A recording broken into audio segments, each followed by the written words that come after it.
chance to hear it, so let her tell it. People on the streets say Sabrina speaks. Tune into the show, she will let you know. Tell all your friends and family.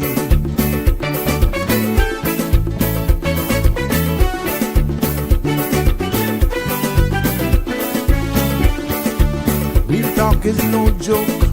You get the news straight up from grassroots and concerns. You can hear with some people gone.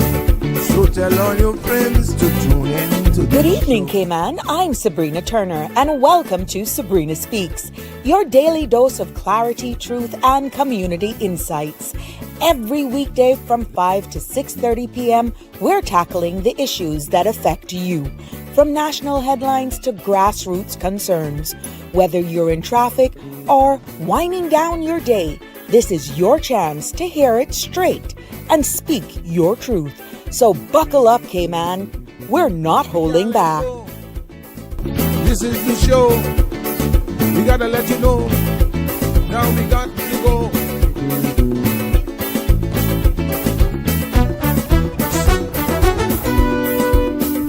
And now here's Sabrina. Well, good afternoon, everybody, and happy Tuesday. And should I officially say goodbye to September? OMG, it is the end of September already. Welcome to another episode of Sabrina Speaks, right here on CMRTV.com. We are the voices of the islands and conversations for the world, and the podcast where voices rise, stories unfold, and inspiration takes center stage. I'm your host, Sabrina, and it's so good to be back with you. Now, today, I aim to dive into a topic that touches every corner of our islands, from the pulpit to the plaza, from the small shop to the hotel lobby. It's about Sundays, not just the sacred rhythm of rest and worship, but the laws that shape what can and cannot happen in our economy or on the Lord's Day. For generations, everyone will know that Sundays here in the Cayman Islands have been a day of reverence, a time to pause, a time to reflect and reconnect with faith, family, and self. But as our islands grow, as tourism expands, and as our nightlife stretches into the early hours, a question quietly echoes: should our Sunday trade laws evolve too? Now, let's unpack the facts, hear from our community, and ask the questions that matter, because laws aren't just words on paper. They're reflections of who we are and who we're also becoming. So I invite you to join me in on this discussion, 345-936-8255. I love all of you who call, who even comment, but let's keep it on topic. And possibly be as concise as possible so that others can get a chance to participate. You can also WhatsApp me as well. Just WhatsApp me. So here we go. I will take a short break, and when we come back, I'll break down what Sunday matters. I'll go into even we got some breaking news out of the Philippines. We got persons who are also enjoying their birthday today, and huge birthday celebrations is all going on. So I'll be right back after this short message. So please stick with me. Infrastructure is more than roads and buildings. It's our lifeline. From pioneers who paved the first paths to today's crews and engineers who keep us going. They power hospitals, connect families, and help us after natural disasters. Let's honor the people behind Cayman's progress. Nominate someone who built or maintained our Cayman Islands at gov.ky/YSCH. Click Nominate today.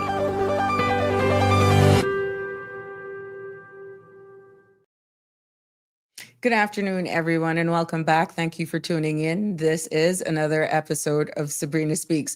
And just before we get into the segment and just, do the birthday shout outs and all, we got breaking news out of the Philippines as I pretty much go out live here. It is, we're getting news that there's been a 6.9 magnitude earthquake that rocked central Philippines, sending people running into the streets. What part of the Philippines? That is in the northeast Bago city in Cebu province, where there's estimated of 90,000 people who reside there. Now, it is said that based on early reports coming out of there, that power went out in Cebu. And, the true extent of damage or even casualties at this time is still unknown. Now, we all know where the Philippines is located. It's considered one of the most disaster-prone countries because it's often hit by earthquakes and volcanic eruptions due to its sheer locations on the Pacific. That's what they have it called, like the Ring of Fire. So yeah, they're prone to seismic faults around the ocean and definitely surrounding there. So the information keeps coming out. We know that we have a large Filipino community here in the Cayman Islands, and we're going to keep you up to speed with what's happening there. But yes, right now reports coming out of a 6.9 magnitude hitting the Philippines, and the images are coming in, videos as well.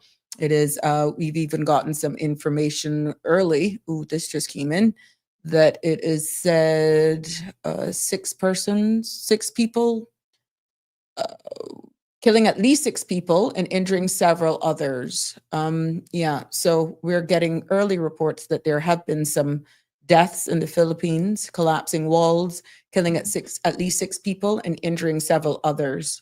So yeah, this will come in, and based on the extent of the damage, we will definitely let you know. As once it comes into me, I'll definitely share it with you. But welcome to this edition of Sabrina Speaks. I'm so happy to be here with you this evening. Let's sing. Say happy birthday. Oh yes, to Miss Adonia Barnes. Happy birthday to you, my dear. You have been lighting up. Facebook today. It's been going crazy with all of the birthday shout outs to you. And happy birthday to you. I hope that you're spending, having a good day, and that everyone is taking good care of you as usual. 79. Oh my gosh. And you're still going strong. You're a joke. I really love your fancy hats and stuff you have over there at your store. Congratulations to you. And I hope you have a good birthday. That's for sure. Happy birthday. And let's say huge congratulations. Yes, one is celebrating a birthday, Miss Francine Jackson. Yes, congratulations to Miss Francine. The United Church of Jamaica and Grand Cayman honored Miss Francine Jackson, yes, on Sunday at the moderator's communion service with a commemorative plaque for lifetime service to the church and to the community. Yes, so we want to give her congratulations. That's an image of the plaque, and she's definitely making waves there. Now, the Right Reverend Colin Cohen spoke of her humility and graciousness and charm, and his long association with her and her husband, the late Vernon Jackson. So congratulations to Miss Francine on this recognition, and we're showing our praises, of course, to our people. Now, once I know it, I'm going to share it here for sure. Once I know it, I am definitely going to share it with all of you. And I'm so happy. Again, we see the birthday wishes going out to Miss Adonia from those who are just tuning in, and welcome to everyone. And huge congratulations to you, Miss Francine. Yeah. That's what a community is. We feel and we share. We should be celebrating with everyone. How it is in our accomplishments. We should be proud. We should be proud of those. Now we're seeing exactly some headlines that are making its way. Go on to CMR.com, their Facebook page, and you will see today's headlines there. And we're seeing where mischievousness is happening in our community. It's to each his own, but that is what I want to share with you. And everything comes with a consequence. So I just want to bring it live to you with stories that matter. So yes, let's get right into the topics at hand. Hi, Lisa. Good evening to you. And you're sharing. Yes. I'm quite sure she will appreciate that. Now let's talk about Sundays. As we continue to build this space, I want to not pretty much hold up a lot right here this evening because I can see this conversation becoming rather topical. And I encourage you to join in the conversation. Again, 936-8255 to weigh in. I would love to hear your opinion on this subject matter and where are we going as we evolve as a society. Good evening, Sonia. It's always a pleasure to have you here with us. And again, commenting is the key. Makes me feel like I'm not alone. Now let's talk about Sundays. For many of us, hi, Damien. Good evening. How are you? Hope you're having a good evening. For many of us, Sunday is sacred, and it's a day of rest. It's a day of worship, of family, and a time to slow down. Some of us dress up and some of us gather, whether it's in church pews, go to brunch, or on a soca, or whatever type of boat cruise. Or some of you may choose to just lounge back in a hammock. More than likely, that's where you'd find me, somewhere, be it around the kitchen table or under a shady mango tree. It's a rhythm that we've inherited to pause, as we're protecting our own sanity, our own peace of mind. That's who we are. But here's the question. It has been asked about this because I'm seeing more on social media that you're getting some of the stores now advertising, oh, we're open on Sundays and all that sort of stuff. Today, we're going to decode all of that. You've heard right here on this show. Even yesterday evening, it was loud.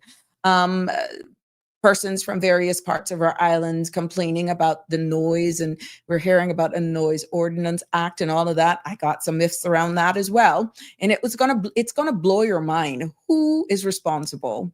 Who do you call on? It's very, very interesting as I prepared for today's topic what was discovered. But there's a question. In today's Cayman, is Sunday also a missed opportunity? We're living in a time where you can see where cost of living is rising. We're seeing expanding tourism, and we're hearing about diversifying our tourism offerings and all of that sort of stuff. What does that mean for our day of rest, Sunday? And when you look at even the shifting generational values, now our nightlife, we have found, stretches into Sunday mornings sometimes, legal or not. It is a reality. What's converted as the after party, however you want to delve into that. And our visitors expect 7 days service. And our small businesses are fighting to survive. So why is it in 2025, do our laws still say no trade? There's a caveat on Sundays unless you fall on an exception list. And deeper still, who does these laws serve? Who do they silence? So let me ask this, Cayman, for those of you who are joining me. If Sunday is so sacred, how do we honor that in a society where several sometimes means, survival sometimes means working 7 days a week? We understand the uniform service, we understand the healthcare industry and all of that sort of stuff, right? But can we still be a God-fearing nation if our laws don't reflect the realities of our people? Can we? And then when you look at even Seventh-day Adventist business owners who worship on Saturdays, can you say that they have been unfairly penalized under the Sunday lockdowns based on what type of business they operate? Now, if we claim religious freedom, why does 1 day of worship dictate economic restrictions for all? That's just a general question, right? And these questions are probing.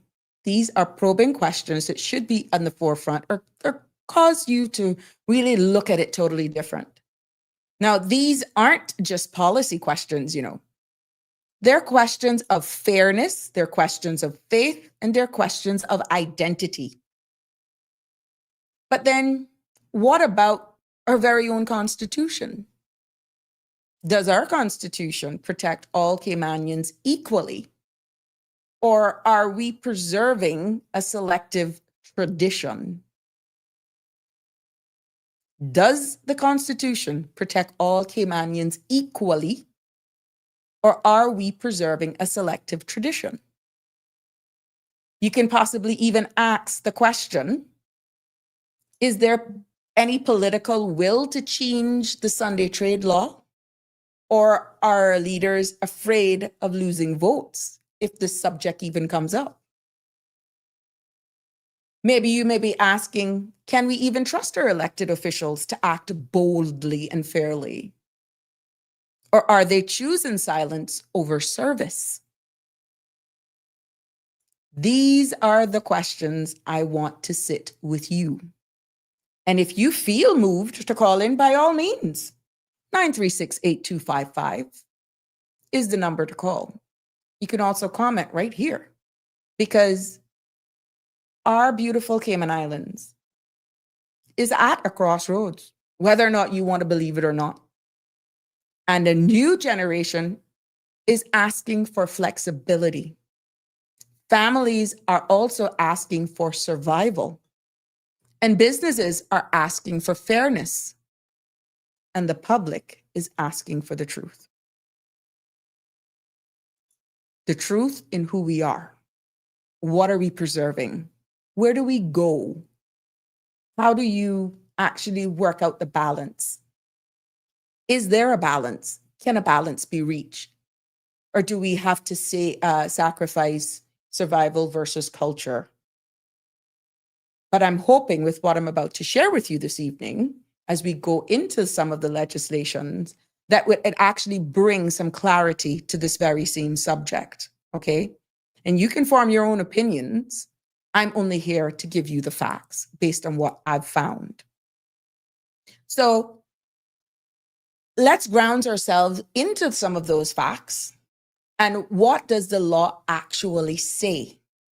Like, who enforces it? And what's really happening on the ground, right? So now that we've pretty much laid a foundation and we've asked the hard questions about faith, about fairness, about the future, again, let's look at the facts. What does the law actually say about Sunday trade here in the Cayman Islands, right? Now, I've done some digging myself, and the Sunday Trade Act of 2023 revision is clear. Most retail businesses are prohibited, meaning they're not allowed, from operating on Sundays. Now, that includes clothing stores, hardware shops, and general retail outlets. But there are some exceptions, and some businesses are allowed to open.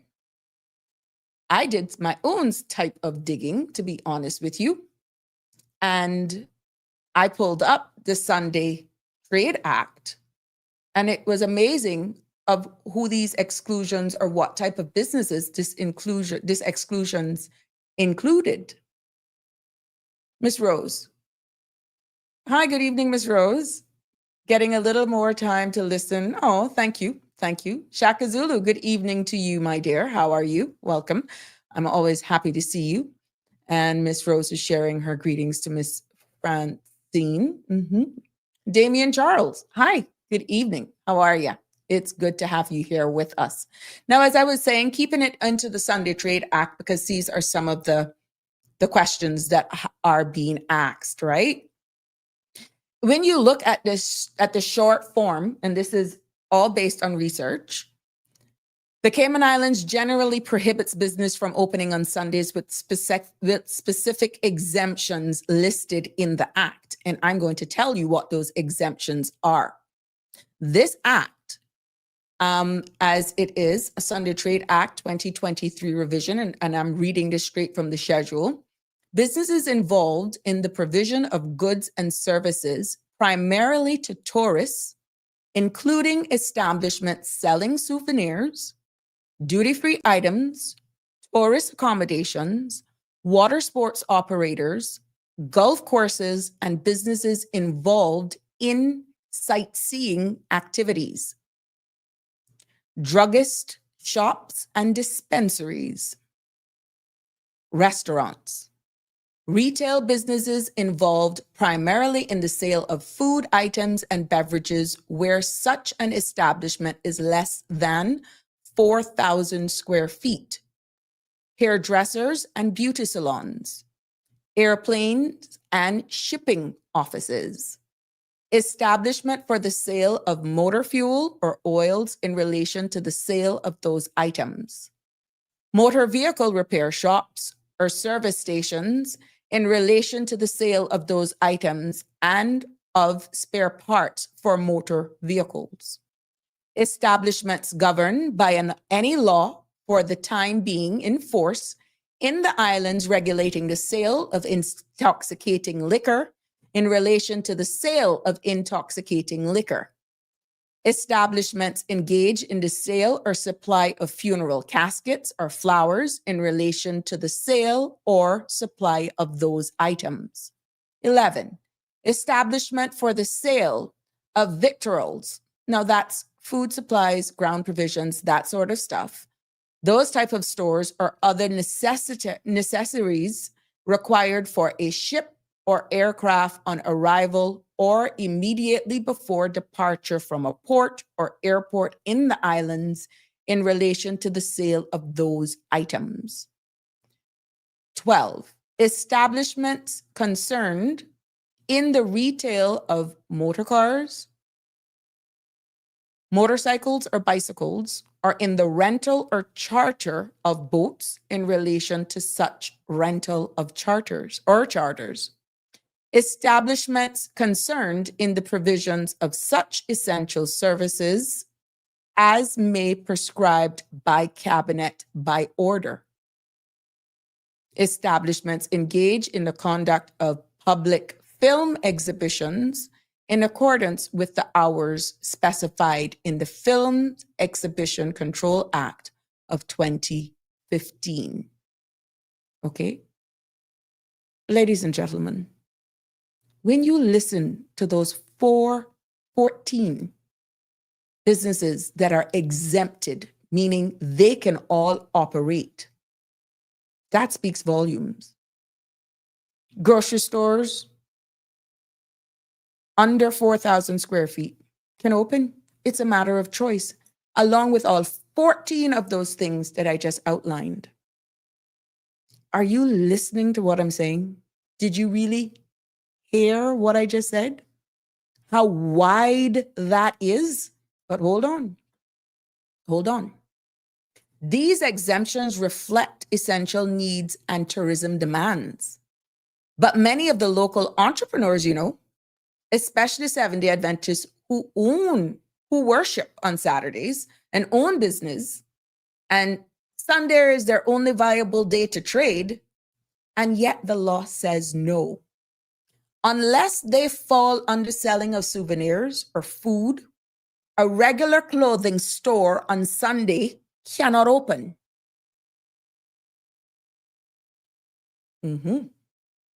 So who's enforcing this?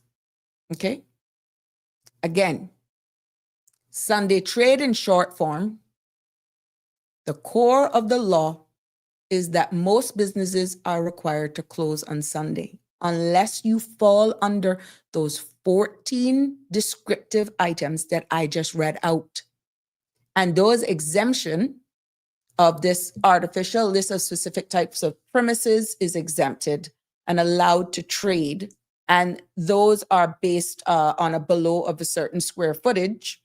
And, these typical businesses that are exempted are like pharmacies, gas stations, restaurants, businesses that cater to tourism, such as those in hotels.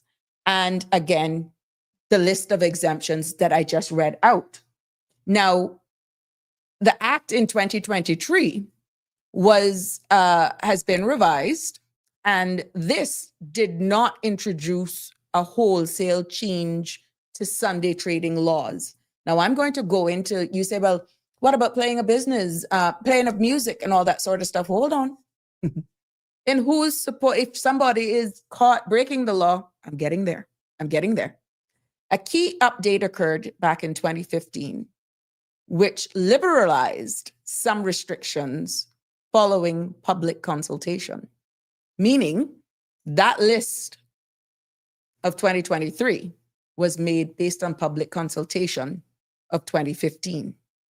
Now, penalties for non-compliance, including those, excluding those who are exempted, all of those persons who are not permitted, the owner operators commits an offense if they operate, conduct business that falls outside that exempted list. And the exact penalties for breaches on Sunday order trading laws are not specified, but are subject to legal enforcement. So when you look at it, the general offenses under the Cayman Islands law can carry severe penalties based on exactly how well a case file is managed, if they're even caught, and such as substantial fines or even imprisonment can be levied based on the judicial system. Now, that's depending on the severity and the nature of the breach. And these penalties would be determined by, of course, a grand court if the matter were to be brought before it. And listen, who else? The Department of Commerce and Investment. Yeah. DCI as well is also the relevant authority for inquiries and enforcement related to this law. They all actually help the Trade and Business Board and for this act, this board, to actually uphold the gatekeepers. They are also the gatekeepers, but I will say a little bit more. DEH also has a responsibility as well in regards to noise. Yeah. I'm coming, man. I'm coming. Let me read some of these. Good evening, Iva. How are you? I'm hoping that you're having a good evening. Dean, the Sunday law is a part of the One World Order agency, and all countries under Jewish Catholic law are being designed to make this religion superior than any other religion. Damian Henry, interesting. If you didn't know before, now you know. Okay? So the question is again, who enforces it? It goes back to the Department of DCI. Me going there actually forced me to pull up the Music and Dance Control Act. And that was rather interesting with my findings. I actually pulled up the law because DCI, the Department of Commerce and Investment, is responsible for licensing and enforcing. And trade officers, which I will read directly from the law, the director of DCI as well, and the police have the authority to inspect, investigate, and issue fines. But here's the reality. Is enforcement consistent or inconsistent? Some businesses operate quietly, we've noticed, yet others are penalized. And many simply don't even know where the line is drawn. Many simply just don't know.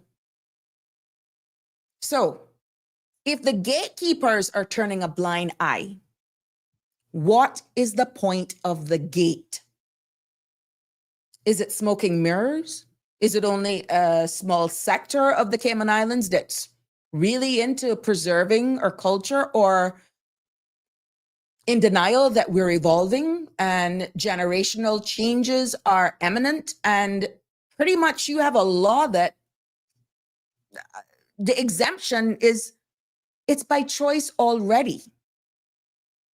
If we say one thing in law, but do another thing in practice, are we living under law or under illusion? And if a Seventh-day Adventist business owners are being disproportionately affected Where is the fairness? Where is the constitutional protection of religious freedom then? Think about that. But stick a pin 1 minute. Stick a pin. When I pulled up the Music and Dancing Control Act, that pretty much includes and regulates when music and dancing are permitted on a licensed premises. And that Copyright Act that is based on the UK's 1988 Act, meaning that's the foundation of this piece of legislation, which protect original music works. So it goes deeper than just playing of music. The law was amended back in 2022 that lift the Sunday ban on music in standalone bars, therefore allowing background music and dancing from 11 a.m. to 11:59 at night, with Christmas Day and Good Friday remaining restricted unless Cabinet extends an order, and we know that that has been done in the past, okay? For businesses' use of music, a commercial music license is required, as personal streaming services like Spotify are not permitted. But it gets better. Under the Music and Dancing Control Law, the purpose of this law is that it acts to govern the playing of music and dancing on licensed premises. But Sunday music in specific, in the 2022 amendment, that lifted the Sunday ban that allowed standalone bars and certain other licensed venues to play low background music during restricted hours. This is all going to come full circle with some of the conversation that ensued right here on this platform, okay? Christmas Day and Good Friday. Now, these still remain the only 2 days where music and dancing are restricted, with specific limitations on volume, and even that, on volume and timing, even on other days. Now, when it comes to noise level, music must be of a low background nature and not audible outside the premises. And here was it. You're not supposed to hear it outside the premises. Now, this is for licensed premises. What does that do in a residential community? Interesting. Entertainment. Trade officers, the police, and the Department of Commerce and Investment, DCI, are responsible for enforcing the law. Hold on. I gotta pull up the law. I am going to pull up that law so I read it directly from the law. And these powers and officers under the Music and Dancing Control Act of 2024, Section 8, this is subsection 11A, duties and powers of trade officers, 11A subsection 1. Trade officers have the duty to enforce this act and to assist the board and have the authority to carry out such instructions as may be given by the board or the director of the Department of Commerce and Investment or the director's delegate in accordance with this act. Section 2. A trade officer has all powers, privileges, rights, and immunities,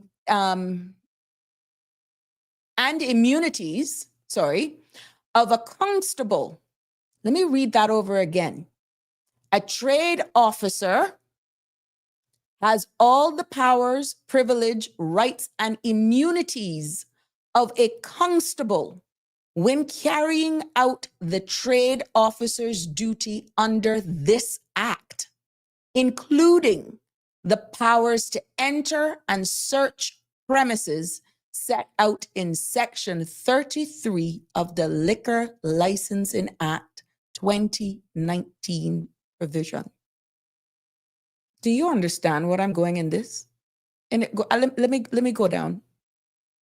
Powers and duties of the commissioner and director. The director of the Department of Commerce and Investment and the commissioner of police and every person acting under the commissioner's authority shall assist the board in administering this act and shall have all powers, privileges, rights, and immunities in respect of licensed premises under this act as they have in respect of licensed premises under the Liquor Licensing Act of 2019, including the powers set out in Section 33 of the Act to enter and search premises. Ladies and gentlemen of Sabrina Speaks, I have read that out from legislation. And again, I am saying I am not making our MPs' lives, I'm not giving them a free pass. I am just being very honest, open, sincere, and hope that you will understand and connect the dots. In not one piece of those two legislations have I heard anything about an MP. There is nothing in law that says an MP, your representative. Please do not misunderstand. I am trying to educate you. It will all make sense.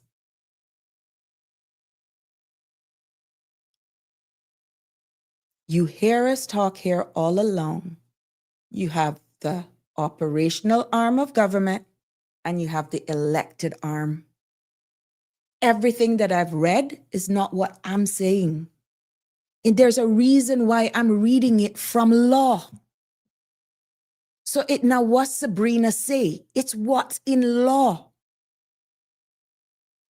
We need more accountability to address some of the nuances, if not all of the nuances in our community.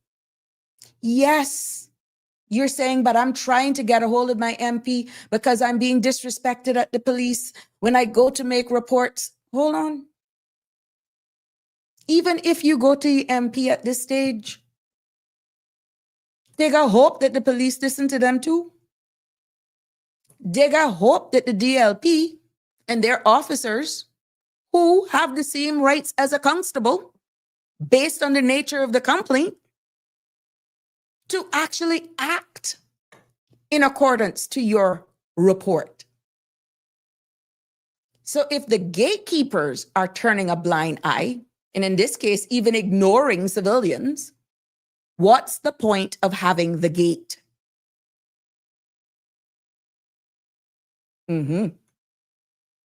What's the point? But there's more. Yeah, there is more. Because when you're talking about noise in your community, and we have heard that repeated here on this platform, right? We've heard it. We don't have a noise ordinance act, you know. No. The Cayman Islands does not have a single piece of legislation that is called a Noise Ordinance Act, okay? Instead, but it's covered, laws governing noise pollution are included under, and this was a big kicker for me, and I now know why it makes sense. It's covered under several pieces of legislation, but most notably, the Town and Communities Law. And I know we've heard that law cited here a number of times before. And also the Public Health Act.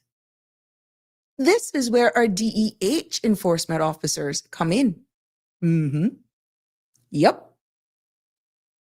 Enforcement is primarily handled by the Department of Environmental Health. And guess who comes up again? The Royal Cayman Islands Police Service. The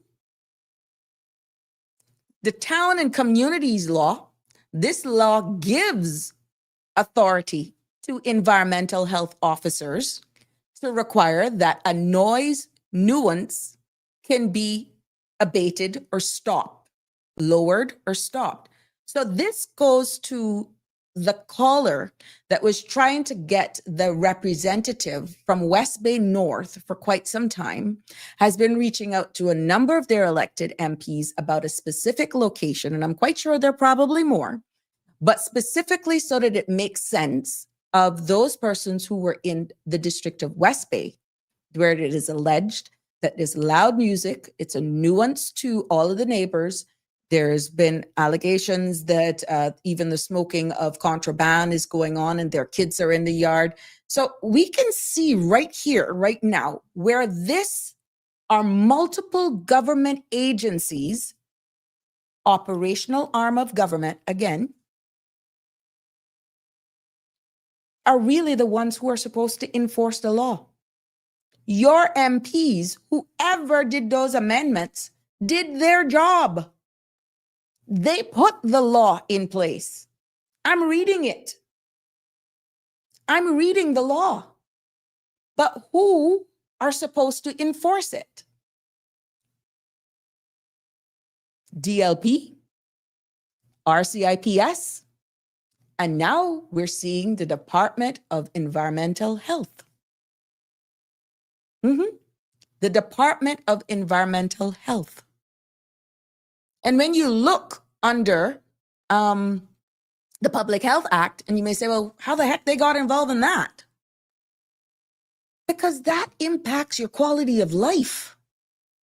The Public Health Act includes provisions that addresses noise pollution as a public health issue. Remember, I kept saying, before even sitting in this space, and previously, that public health impacts all sectors of our life. And it impacts every ministry.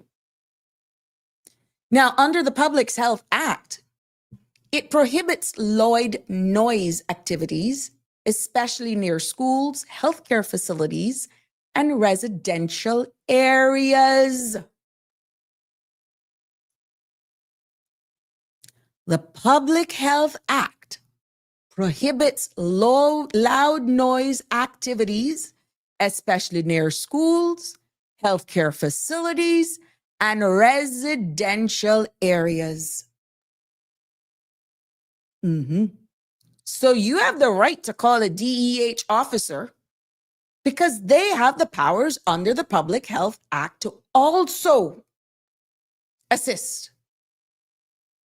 Now, when you look, because I mentioned this before, music and dancing control law, and for those of you who are just joining us, because some of you are coming in a little bit late, the legislation regulates noise from public entertainment, such as music and dancing. This is under the Music and Dancing Control Law.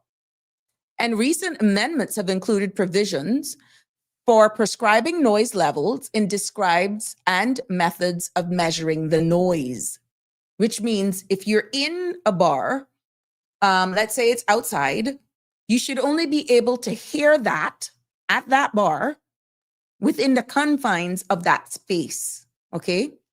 And under the Public Health Act, you can play your music in your yard, but you shouldn't be hearing it 3 blocks away, 4 roads over. That's against the Public Health Act, okay? And under the Music and Dancing Control Law, the Liquor Licensing Board can grant occasional licenses for events as they have the authority to waive or reduce fees for events at national festivals, which may include stipulations regarding noise levels. So without those special permissions from the Liquor Licensing Board, you're in breach of a law. The problem is not that the Cayman Islands, under this subject matter of noise, nuances, who is supposed to carry it out, that there are no laws. You cannot say, and this is just scratching the surface, that there is not legislation in place. And I have said it over and over in this space.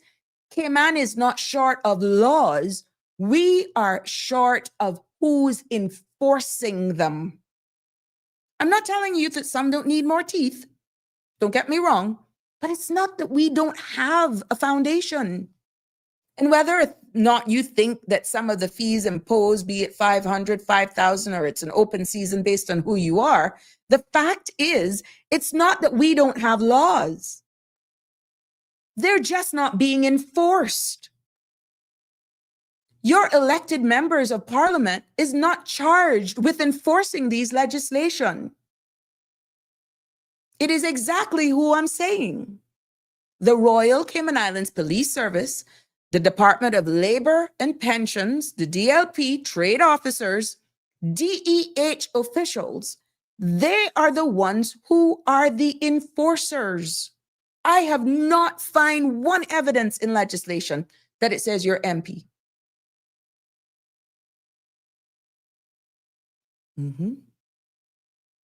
This is by no means giving them a free pass. I am here to educate. So who should be held accountable? When your representative have done what they've supposed to do. And if they stay in their lane, who do they complain about when you, the voting public, is at them? Because you hold them accountable at the polls every 4 years. You do. Now, making a noise complaint, you can contact DEH for general environmental noise issues, including from noise from construction or businesses. You can contact the Department of Environmental Health. Guess who else you can contact? RCIPS. For immediate noise disturbance, especially late at night, you contact the Royal Cayman Islands Police Service. If you didn't know, now you know. Let me take a look at some of the comments. Damien Charles. CI business license have stipulations and are on the actual license. So if a certain business can't open on Sunday, why is it not a stipulation? I agree with Sunday trade. Now look at sidewalk business every weekend. Those are considered, Damien Charles, I think, as pop-ups. And there is some, but if a pop-up can't be every Sunday. A pop-up can't be every Sunday. But again, trade and business license can be approved subject to conditions. And that's what I think you are alluding to. Now, of course, every approval, every refusal is entitled to be challenged by way of an appeal.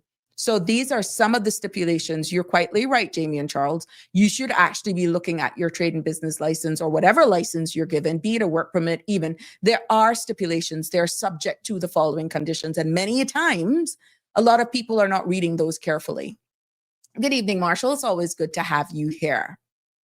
Michelle, good evening. Hi, Darlene. Good evening to you, my dear. So what about the governor? I'm reading you the law, Damien. I'm reading you the law. The governor in this case, if you're talking about accountability, who's in charge for all of these civil servants for the operational arm? That's the deputy governor. Good evening, Anne. What about cutting her lawn? Oh, that's not working, Damien. That's in the confines of your house. I mean, hold on though. You may be living in an area, we can chuckle about it. You may be living in a neighborhood where they have covenants that actually says certain activities cannot be conducted on certain days of the week. I know that there are certain developments that construction is prohibited, especially loud drilling and banging, that sort of stuff, based on the covenants without special, if there's a homeowners association, certain permissions have to be given to work on Sundays or let's say weekends and certain public holidays. So it all depends, Damien Charles. You may not be allowed to cut your lawn where you are, or those noisy blowers that clog up drains and all that sort of stuff. So again, this is what you need to know.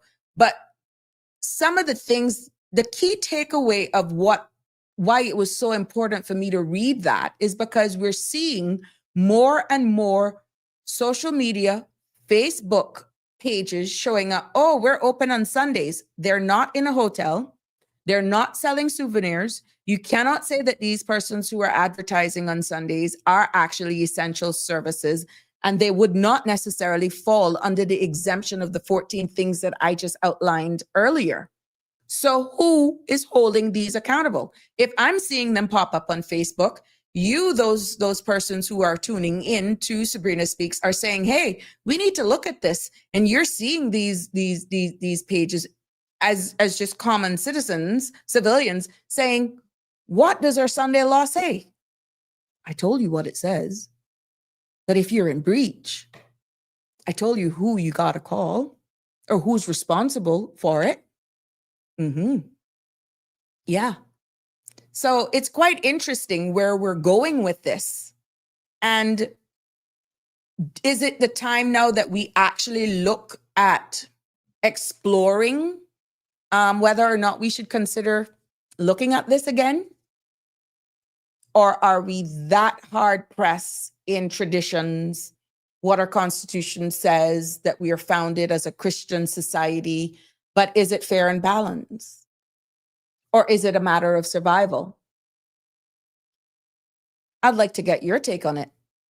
9368255. Now, I'm hoping that the silence is because you're in total awe and shock, or you're probably bored out of your wits that I'm not talking about somebody else, and then you fail to be educated about the facts. This podcast is about elevating talk. I'm going to give you the information. I'm going to give you facts so that you're not speaking to the wrong individuals, so that the powers that be, who I know many times are listening, will see that you're no longer dumb and under anybody's thumb, because I'm bringing it to you real. I'm bringing it to you live, and it's right there. It's right there for all of you to know. I can dilute this down in layman as I can get, but I cannot take away from accountability. That word will keep coming up. And let me just make it very clear. I am not defending any politician. I am not making any excuses for any elected MP, because their survival is based on the representation that they give their people, in hope that they won't double cross them, even though they may do good. Okay? I am not giving them a pass. It is still their duty to build those relationships with their respective constituencies. But some of the nuances that is actually presenting themselves in our constituencies, all a leader representative has within their grasp is to put pen to paper and communicate it to the right authority. Who are the gatekeepers for enforcing the laws that the MPs, the politicians, who are the policymakers of our country, put in place?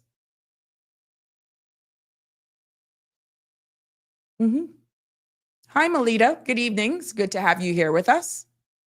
It's a tricky subject. What's so tricky about it, Damien? I can only bring you the facts. Damien Charles, well then, will non-Caymanians that own businesses be allowed to vote? That's up to you. I don't want to put it to a referendum.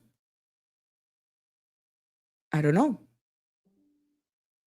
Damien Charles, this is not CNN, but it's not. And I'm not trying to be. But these are some of the nuances that people are calling here on this show just angered, when in fact they probably didn't even know that they could call DEH. And I'm not trying to be anything, but I'm not going to come here and just fire from the hips when you're asking the right questions and not educate or inform you. When I learn, we all learn, and it's all there.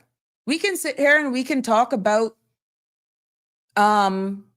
this New World Order, this 2030. You want to talk about that?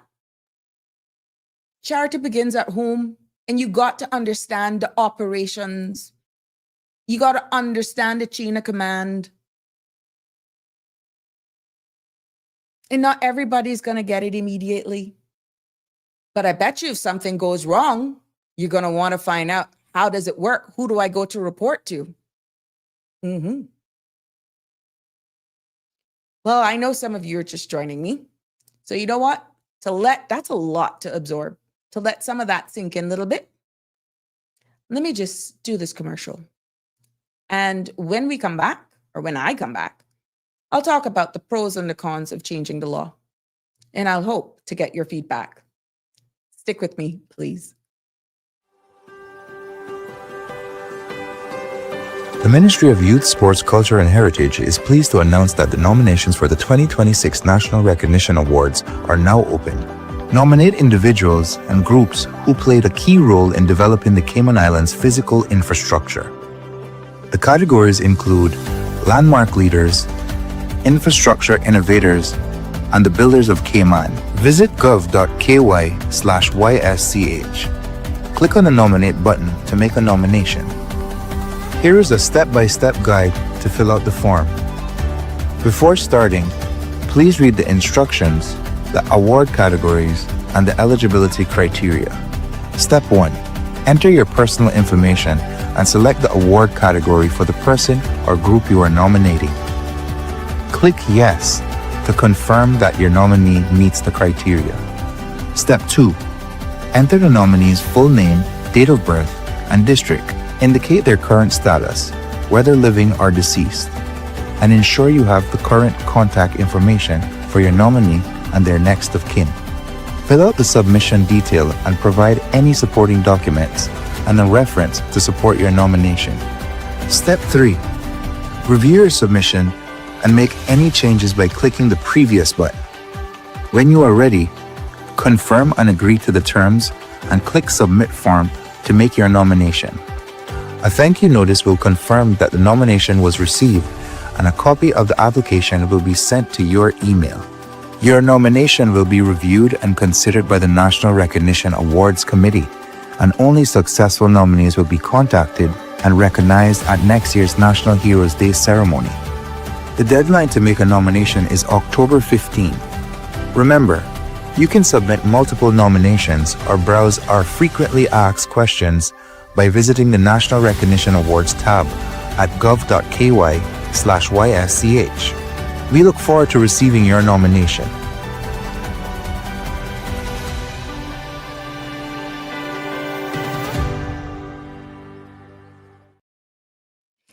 Welcome back to this edition of Sabrina Speaks right here on CMRTV.com. And Damian Hendry, thank you for explaining that. I posted it up. You were actually saying that, did not hide that. Let's do that.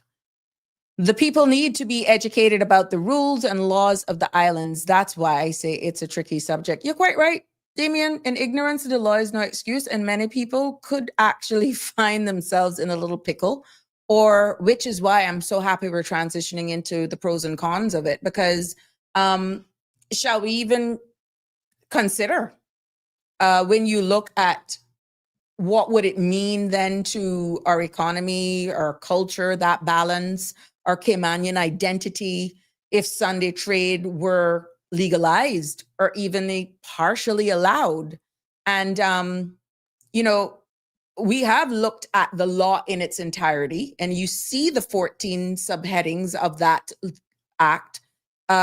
Pretty much we're almost there. We're almost there. And now that we've laid out the law, and I'm hoping that you're following with me, I want to just look then, like I said, at the heart of the matter. Is it time for us to engage in this conversation then whether or not Cayman should consider changing its Sunday trade legislation? I don't know. I'm just throwing it out there. And I'm not just talking about opening of shops. I'm talking about opening of a conversation. Let's start there, okay? About survival. Let's talk about survival. Let's talk about fairness and the future. Would your child or children who's now in college after being exposed to other traditions, cultures, traveling the world? Would this be so topical to them, or would it matter? Or would they say, look, people have to eat? I think that it should be a choice. If you own a business, you should have a choice to open. And where do you find a balance then in diversifying tourism? Is that what people look for? How are we measuring all of this? Not being a tourism expert, but we know they do a lot of surveys. But then who's really at the core of all of these surveys? What do the people of the Cayman Islands want? And this is why it's important for us to have these conversations, right? So let's talk about this. Miss Rose, the Sunday is not valid. That Sunday is not valid in Cayman Island. We born and raised up believing we are still and will always keep Sunday as a blessed day. Okay, yep. Dean, if you call DEH about no loud noise, etc., they will tell you to call the police. Politicians are in charge. Politicians are in charge of DEH. Damian Charles, DEH and DCI are open on Sunday or have someone on call? I'm not a good question, Damian Charles. I don't know. I don't know if they have a hotline, which may actually go back to what Dean Gillette is saying. If you call them, they gotta tell you to call the police. And this is why it's a back and forth when all of them have the powers of a constable. So who gets stuck in the middle is quite interesting. You see, this finger pointing, who holds them accountable for pointing the fingers? Does it have to be then joint operations?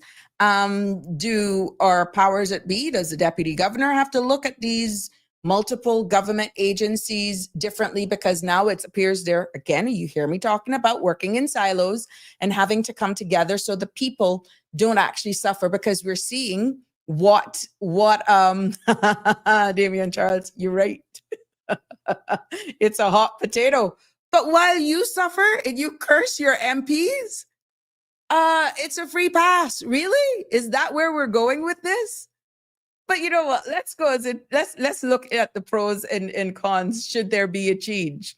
Pros of change. And Miss Rose, I know I raised up into a Seventh-day Adventist home. It's by choice. For those, I've always looked at Sunday because that's what I was raised up finding, that's a day of rest. But again, for Sunday, it's another day based on my household. But we have to respect nationally, Sunday is a day of rest. But let's look at the pros and cons. Legalizing or expanding Sunday trade could bring real economic relief if you really look at it. And some small businesses, especially family-run shops, and local vendors could earn more. Now, we understand that once you're a retail business deemed as essential service based on the 14, as long as your retail space is under 4,000 square feet, you're allowed to operate on a Sunday. But let's take this call. Good evening, caller. Welcome to the show. You're live on Sabrina Speaks. Good evening, Sabrina. How are you? I'm fair to fine. What's on your mind? Oh, that actually rhymed. Oh, and it rhymed again. I think it's about time. We're not going there today. I heard you read a comment from someone saying that Sunday is blessed and sacred. Mm-hmm.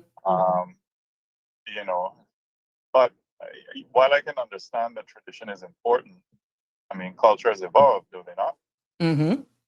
I believe there was a point where Caymanians, wasn't cinemas banned on Sundays at and now they're open, mm-hmm. Which is why the film under 2015 was enacted. Do we regret allowing them now? In updating the Sunday laws, I don't think erases faith. It just gives people choice. Mm-hmm. Right? Mm-hmm. For those who might say that Sundays for rest and family and opening businesses would destroy that, plenty of people work on Sundays, both hospital staff, uniform service, yeah. Mm-hmm. Hotel. Mm-hmm. Why is it family time for some, but a work day for others? Mm-hmm. Shouldn't fairness apply across the board? Mm-hmm. And then if somebody says we're a Christian nation and our law should reflect that, we may be majority Christian, but we're also diverse. We have Adventists who hold the Saturday as sacred. We have Muslims that hold Friday as sacred. Mm-hmm. And we even have some Caymanians who are just non-religious. Mm-hmm. Shouldn't the law serve everyone and just not one faith group? Those are the types of questions I want people to mull over. Mm-hmm. You know, so I mean, No, it's true is because there a middle ground? exactly. But this is why we have to air it here. If we air it here, forums like this, because then we're seeing where right now, if we have to act in accordance to law, it would appear as though it's kicking the can down the road, but yet the law says who are there as the gatekeepers and the enforcers. We're already hearing how people feel that they're made to be treated when they go to the DLP, when they go to the Royal Cayman Islands Police. We've had comments here that says when you even call DEH for certain things, they send you to go to the police. So, at the end of the day, it all boils down to accountability and all persons having to do their jobs is what I'm getting from this. And Damien said it right. You can't please everyone, but where do we go then? Where do we go looking at the amendment to the Sunday trade law right now? We are pretty much, might as well you say we're open. Well, I mean, perhaps, I'm just thinking solutions here. I'm Yeah, just thinking ground, right? Mm-hmm. As far as trade on Sundays being permitted or being widened, right? Mm-hmm. Could we not pair any Sunday law reform with workplace protection so that, I don't know, you have your Seventh-day Adventists or your Sunday worshipers alike or whoever, they can request their Sabbath off, whatever their Sabbath is. Well, that depends on the nature of the business, because in that case, having been a nurse, it didn't matter. Having been a fire officer, would that be fair to the rest of your peers? Would you be able to, every Adventist that is a police officer, they get the Saturday Sabbath off? No, but those are essential services. I'm talking about, widening the trade law so that, if I want to open my shop. Oh, from that perspective. Mm-hmm. I don't have a shop, by the way, but if I wanted to open my shop on a Sunday and, or I wanted to open my bar on a Sunday, or I wanted to open whatever my business is, right? Right. I wanted to open it on a Sunday. I don't think that I should be limited because of this exclusion list. People, yeah. Mm-hmm. Who, because for the sake of tradition, mm-hmm. We're gonna. Look, life rough out here, and people need to pay bills. People got money. People got mouths to feed. Like, let me work. Mm-hmm. Mm-hmm. Let me work. Let me earn my money. Right. But you see, that's where the balance has to be found. And because I said that at the very beginning, and then it looked then at even the Constitution. Is that fair and balance as we evolve? Because we said then about diversifying our tourism product, since we're more now look as though with the failed referendum, looks as though now we're going to be catering more to stay over tourism. Does that then open up the way, which we've seen with the exempted list, that it's open season for them? So this is why certain stores, if they so choose to open on a Sunday, once they're selling souvenirs and all that sort of stuff, are you only catering to the cruise ship, or you're catering to stay over tourists? You see where I'm going with that? Yeah, but I think it just should anybody should be able to open a business on Sunday if they so choose. Provided that you're not disturbing anybody else's quote unquote Sabbath. Okay. Right. If they want, again, I'm just thinking, okay, if they want to test the waters, mm-hmm. I don't know. Maybe you can give small Caymanian-owned businesses the option to open on Sundays before granting that privilege to the big foreign-owned chains. Mm-hmm. That could potentially protect locals while testing the waters. Mm-hmm. Melita made a comment. Sunday, but only for a set window. Well, these are some of the solutions as well that can be considered, but a wider discussion may actually have to ensue, because then when you even look at some of the activities that are happening with the cruise, the different cruise parties that happens, and we all hear about those. And then you have on a long weekend like the 1201 parties. I've been to a few. It is what it is. And then you look at the Saturday nights. Hello. Yeah, it is the truth. Wait, 1201. That's when the alter ego comes out, huh? But no, what I'm saying is, Alfred need to come and look for her. yeah, Alfred need to come. But what I'm saying is, you go out even on a Saturday night, and before you get there, bang, last call. Yeah. But yet you got a full dining room, you got the bands playing, and that's probably a family that just came for the first time. And like what Melita says, to be honest, there's no family time for majority of the families here because bills need to be paid and mouths got to get fed. And Damian Charles says the Constitution needs to be revised. Raymond had a very interesting comment. Christ is our Sabbath, not a day. And Melita says, but there's already small mom and pop shops open on Sundays. You're quite right, Melita. And once they're under 4,000 square feet of retail space, they're allowed to open as essential service. So yeah, but you're seeing already, caller, where even car repair stores can open on a Sunday, but 90% of them are not. If you look at that. I mean, if I have a so it's a business, choice. But if I have a business and I choose to say, all right, you know what, Sunday is my day where I go to church and I spend time with my family and I get my Sunday dinner. Mm-hmm. I mean, and I choose to forego whatever profits I make on a Sunday. I mean, I think that should be my choice, not because I don't think it should be. Well, I can't open business on a Sunday because of a law saying so. Law, right? But how about this then, right? Mm-hmm. This actually ties into one of your callers last night talking about district councils and that kind of thing, right? Mm-hmm. What are your thoughts on allowing each district to vote or decide whether shops open on Sundays in their areas? That way communities can reflect their own values without a one-size-fits-all. Mm-hmm. And it saves us thousands of dollars by a referendum. Now, those are some of the things that your elected member of parliament can do. I'm curious what your audience would. Yeah. Your audience. Yeah, it would be interesting if you could get it from a 1919 constituents, make that as a homework project, and you get a flavor of what, in this case, then it wouldn't matter whether or not then are you only going to limit that to persons who are registered to vote or residents, because everyone is living here at the end of the day.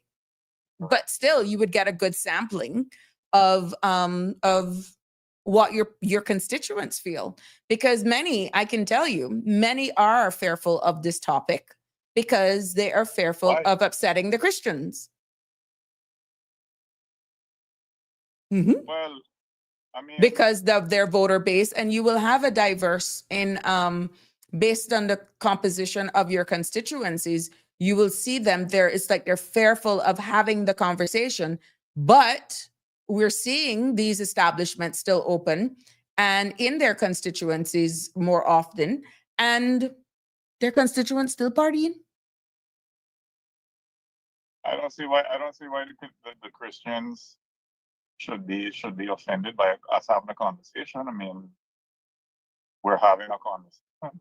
Mm-hmm. No, but to get a feel of what the people feel in your constituents, I totally support that. Mm-hmm.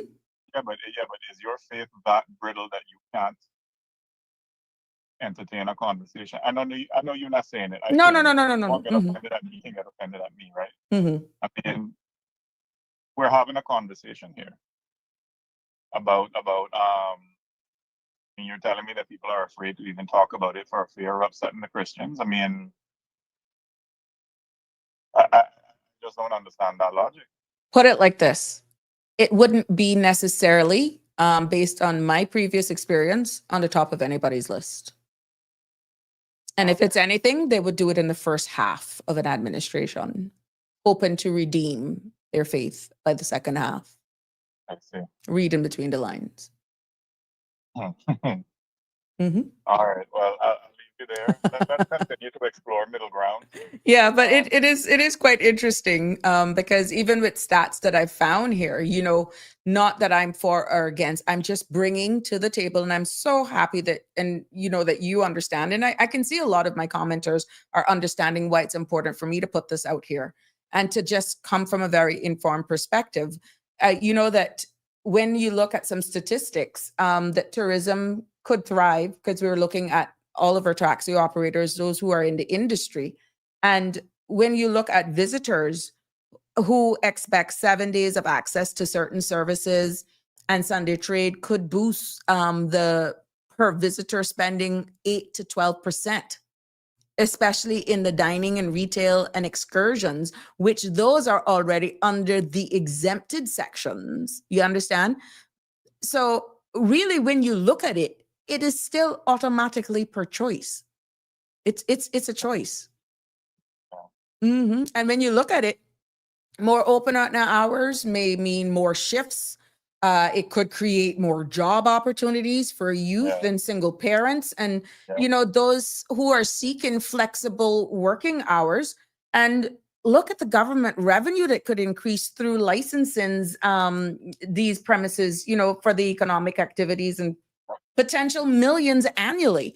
If we're talking about diversifying, I keep going back to that, our product. This is why we're having the conversation, caller. So the gatekeepers, for what law is in place right now, sir, to be honest with you, it's the gatekeepers that are failing our people. That's what it boils down to. All right. Well, I'll leave you there. I don't want to hog the line. All right. Thank you so much. Always a pleasure. Thanks for calling. Yeah, and you're free to call as well. 936-8255 is the number to call to weigh in on this topic.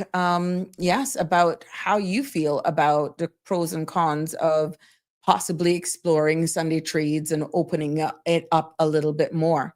Melita says, Bo, all 5 districts already have at least one shop open on a Sunday.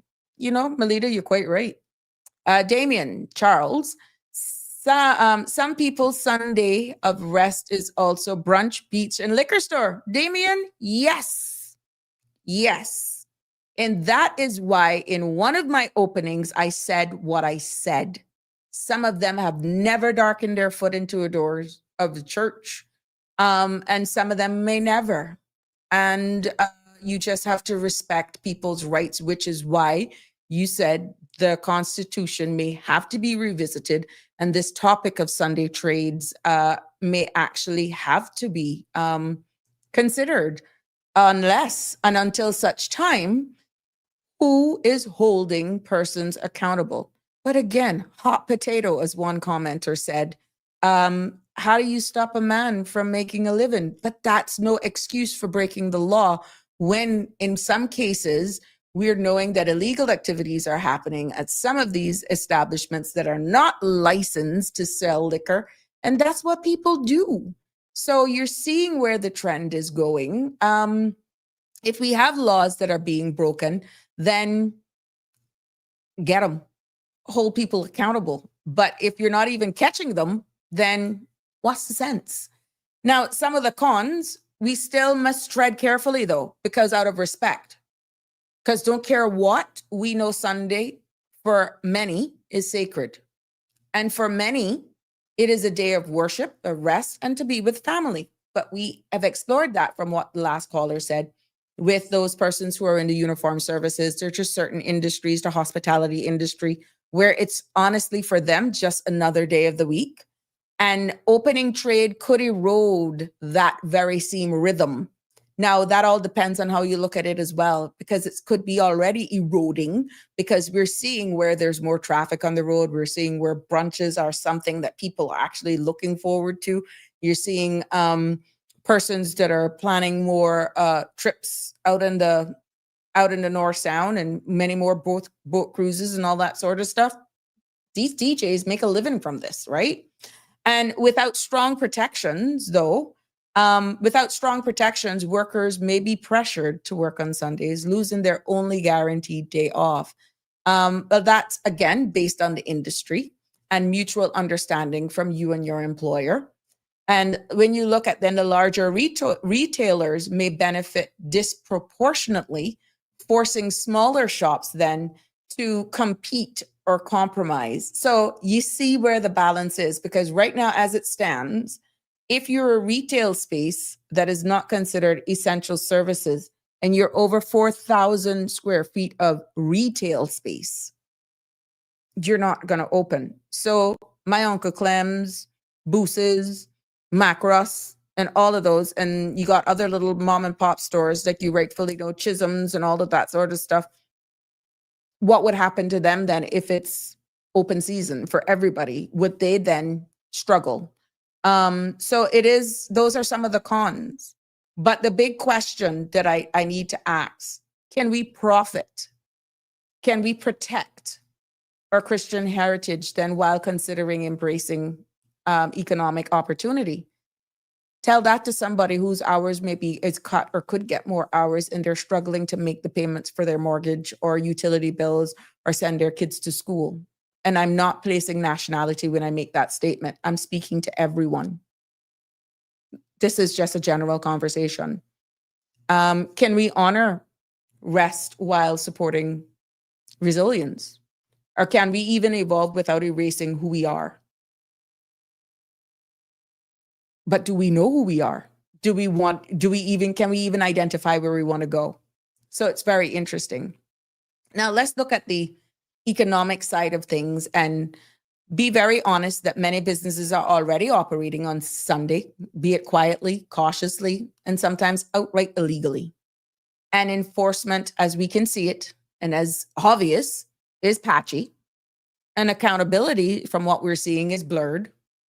And the law, as written, no longer reflects the reality on the ground as we see it unfolding. So when you really look at it, what is the cost of keeping things as they are? There's a possible cost of loss of revenue, loss of trust, because people no longer believe in the system if everybody's going to be pointing the fingers, and we can see the frustration that is being vocalized here on this space with how they're being treated when they go to make reports at the police. And I'm hoping then by means of this episode that they notice that they can also call the DEH and the DLP. But like the question is, and I'm going to double check to see if they have an after hours call, understanding this responsibility. I'm going to make some inquiries there. There could be loss of opportunity as well. And perhaps loss of integrity. Because if we continue to say one thing pretty much in law, but another thing in practice, what does that say about us? What does that say about us? Jungle justice? But yet we're fighting ourselves. Eventually, this bubble will break. And if we don't see a delicate balance, we don't want it to erode the trust. We don't want it to appear as though only certain people are being penalized, but yet the law is there, but gatekeepers aren't doing what they're supposed to do. It's only a matter of time. Ms. Rose, each staff has the right to get a Saturday or Sunday off now and doctor's appointment as well, but the staff has to show their request proof and they are not telling any fault report. Also, liquor stores are open on Sunday. Yes, Ms. Rose, liquor stores are open. You're quite right. Ms. Marjorie, hi, how are you? When we ran out of staff on a Sunday, a long time ago, we went to Tall Tree. They were always open on Sundays. So when you ran out of stuff, you went to Tall Tree to top up. Okay, got you. So those are the mom and pop stores that you would go through, Miss Matt. Yeah. And many people, they actually do their shopping at Uncle Clem. Sometimes you can barely find a cart or a basket. I've been there. And Boosters too. Boosters as well. Many Sundays Boosters serve me. Many Sundays macros with plantain, and sometimes you need little beets for your potato salad because you want a pink one. Many a times. Many a time. So I know. Now, let's say it was open season. Would I still go to those mom and pop stores? Or would I go to a Hurley's? Or would I go to a Foster's? Or would it just boil down to convenience if all stores were allowed to open on a Sunday. And because your mind is still culturally switched that I just want a tin of beets, or I just want some plantains, or I ran short of potatoes for my potato salad, you know? Yeah, but many Sundays I can remember going to Boos's. And when I was younger, to show you how long Boos's were open, I can remember walking from the police station all the way down there for a tin of corn because my grandmother forgot to pick it up the Saturday night from Kirk Plaza's. Now that's a long time. But what I'm saying is I'm accustomed to going to the mom and pop stores to pick that up. Damien Charles, the government also loses on more important revenue.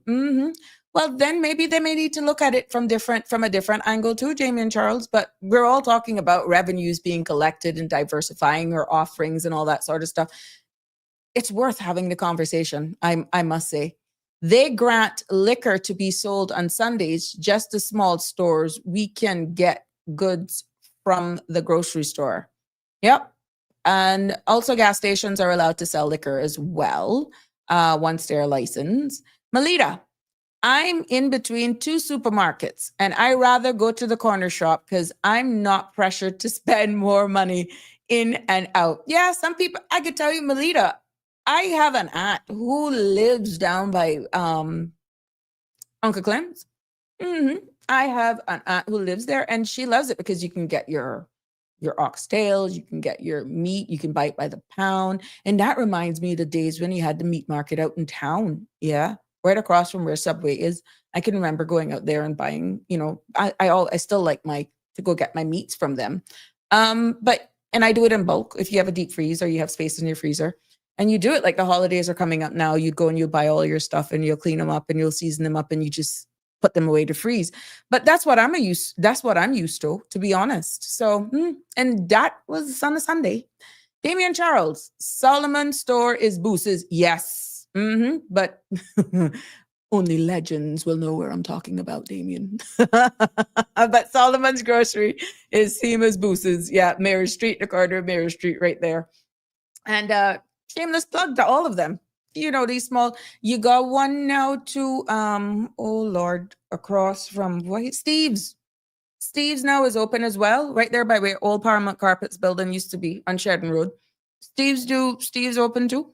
So, I mean, these are all the little stores. They weren't around when I was a young girl, though. So I used to go to Boos's. Yep. So it's really something that we look at in regards to creating a balance while preserving who we are as a people, to be honest. And is it time to change? I don't know. You tell us. And that's why it's so important for your feedback. And at the end of the day, we can explore the balance of moving forward. What would it look like, or what it could look like from if we actually engage more in more public consultations to workers' protections, or even like what a caller alluded to, we have different zones of trade, of cultural safeguards, and there are always, evolve without losing ourselves and who we are as a true identity. However, many people saying we don't know who we are because many people are coming in here and they're writing our own script. They're changing our trajectory. Well, look, the silent majority cannot remain silent anymore. You need to speak up. You need to speak out. And this thing of and just putting 2 or 3 people in the front to be the vocals, to be the voice. And then if it works, then everybody benefits.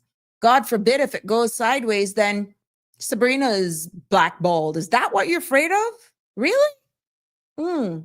At the end of the day, we need a path forward. Balance and growth and heritage is what I can say. That's not my opinion. This is a matter for discussion because of all that I have given and placed in the public's domain. But it still boils down to accountability.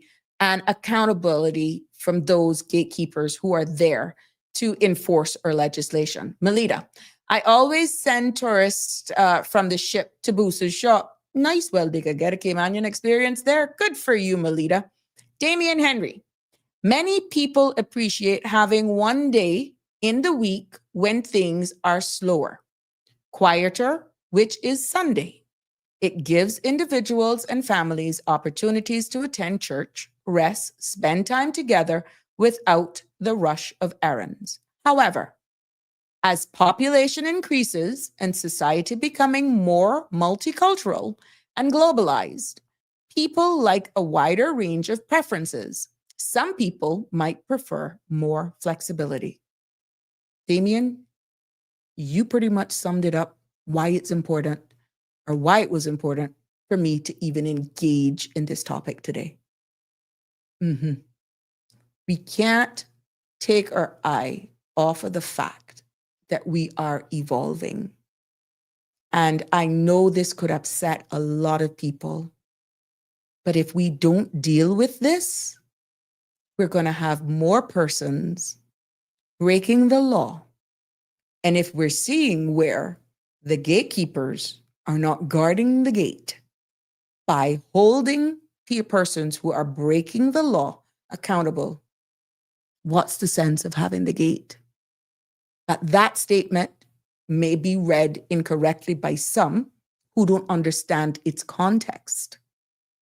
If you're there to do a job, let's hold those persons accountable and let them do their job until legislation is amended, until we do a sensitive check in our society to determine where we go from here. Okay? Where do we go from here? That includes public consultation, like the caller called and said, it would be a good idea for 19 representatives to do a survey, to do a feedback, to get really a sense of what their constituencies feel about Sunday trade. Because before any change, we must listen to churches, youth, small business owners, tourism leaders, Seventh-day Adventists. Voice must be a part of the conversation, and that is why we're having it now. Not just invited, but to be heard. But in order for you to be heard, you got to speak. And not many of you are actually speaking up. So really, what does Sunday really mean to you? At this point, are you saying, Sabrina, it makes no sense. You're just talking because you have a podcast. Really? So why people reached out to me to say, let's have this topic, because they're angered that there are laws in place and they're seeing blatant disregard, total disrespect for our laws, and saying we're open and they are not exempted. Or what would respectful Sunday trade look like for you if we're going to do public consultation? Or if public consultation is going to be taken up, how do we protect both faith and fairness? And if we even look then at the zone sector-based trades, not every business needs to then open on a Sunday. As we're seeing right now, it goes back to some of the comments, it should be by choice. Not every district needs to shift either. That could be a choice based on a survey that is taken from your constituents. So we could allow Sunday trade in designated zones like tourism corridors, as we're seeing along the 7 Mile corridor, or specific sectors then are a little bit more relaxed, as we're seeing with the exemption list that was changed or put forward in 2015, where they actually modified it,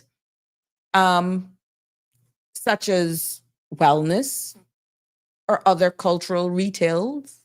What does that look like? We need that feedback. And this will give pretty much flexibility without forcing ununiformity, meaning it's just hodgepodge all over the place. What we don't want. Damien, Melita says I must give Damien a kaboom. There we go. Damien, yep, you're hitting it out the ballpark today, I must say. And I thank you for your feedback. What we don't want is to end up being a country, though, where we're seeing, as someone alluded to, all of these pop-ups on the roadside. And God forbid, at a stoplight, and we got them panhandling. Then I know we're gone. But if they're playing a blind eye to certain things now, what's going to happen when that creeps in? This is why I'm all about being proactive and not reactive. This is why I took the time to research and to give you the law as it is and not just come here and speak. It is all there. Who to call, who's responsible for upholding and enforcing, and even broke it down to what their rights are. But if they fail to do their job, who's holding them accountable? That's the big question. Chelsea, when is Cayman Islands going to get the digital ID? Chelsea, that, my love. Hey, I want to do a show on that one because, oof, that is a big topic. We got the fors and the against, and we got it all sorts of. I can bring it, I can bring it, but I don't know if it'll give you the answer as to when. But I pretty much have done a lot of research on it. I'm looking at what's happening into the region, what's happening with them, other jurisdiction in the region, trying to roll it out and what they're saying and what pushbacks and support that they're getting from their people. And even though it's been a little subtle here, as is mostly everything, only a few persons who are vocal enough to give their side on what they feel is all you're hearing, which is why we need to get out ahead of this and just present the facts to have open dialogue on this digital ID. But Chelsea, it coming, meaning the topic. Just like this is hard to actually have, and we're seeing the apathy for whatever reason, that is appearing to be our society nowadays, that you will support me in the shadows, tell me all sorts of good ideas, all subjects, but you will never speak out aloud or even comment publicly. But I thank all of the supporters in the shadows and those who are bold enough to come here and speak. Dean, the Cayman Islands promotes a multicultural society, yet laws and infrastructure doesn't complement that lifestyle. So will we surrender to this modernization and culturalism, or can we continue to survive on our old pillars that made us who we are, or become more pro-liberal yet remains to be answered? Dean, I tell you what, there's a saying that goes, the squeaky wheel gets the oil. And let me put this into context for you. The silent majority can no longer remain silent. Okay? The squeaky wheel gets the oil. So whoever is going to be shouting the loudest and whoever is going to be forceful on our legislators will be the winners. That may be for or against what you stand up for as morals. But if you so choose to be one of the silent majority, can you almost say that what you get? If it is just our cultural nature, that will have to change. And if the new generation coming up are young adults who we're seeing they're becoming more vocal, they may be the one charting the course, because what legacy will we leave for them? The mere fact that I'm even scratching the surface by having this conversation, I'm not asking you, I'm telling you, a lot of the young people are happy that I'm doing it. They have their own circles that they're talking. I am telling you. And you wait. You wait.